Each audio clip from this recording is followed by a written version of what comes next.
BJP की महाजनादेश यात्रा का नांदेड़ के अधरपुर शहर से आगाज किया गया। वज़ीर आला देवेंद्र फडणवीस ने इस यात्रा का इफ्तिताह किया। इस मौके पर एक मोटरसाइकिल रैली निकाली गई। अधरपुर से नांदेड़ पहुंची रैली नांदेड़ के मुख्तलिफ इलाकों से होते हुए नया मुंडा ग्राउंड पहुंची, जहां एक जलसे आम का इनेकाद किया गया। जलसे में देवेंद्र फडणवीस ने अशोक चौहान और कांग्रेस को तनकीद का निशाना बनाया। इन्होंने कहा कि नांदेड़ में अब बीजेपी की जड़ें मजबूत हो गई हैं। इन्होंने अशोका के पेड़ की मिसाल देते हुए अशोक चौहान को उखाड़ फेंकने की भी अपील की।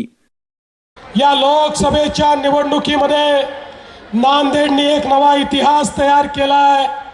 अशोकाचं झाड उंचच उंच वाढतं, त्याची सावली कोणाला मिळत नाही। लोकसभेच्या निवडणुकीत तुम्ही नवी सावली या ठिकाणी शोधलेली आहे। एक नवा इतिहास या लोकसभेच्या निवडणुकीमध्ये तुम्ही केलाय।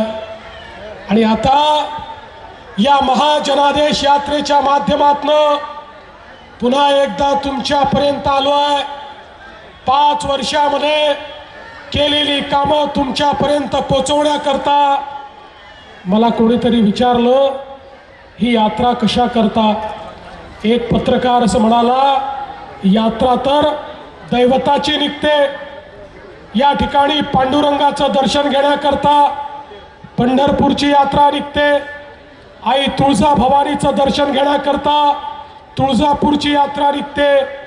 मग तुमचं यात्रा कोणाचं दर्शन घेण्याकरता? तुमच्या यात्रेचं दैवत कोण? मी त्यांना सांगितलं, आमचे नेते नरेंद्र मोदीजींनी आम्हाला सांगितलं, आपलं दैवत एकच आहे, ते म्हणजे महाराष्ट्राची जनता। या महाराष्ट्राच्या जनतेचं दर्शन घेण्याकरता या ठिकाणी यात्रा काढली आहे।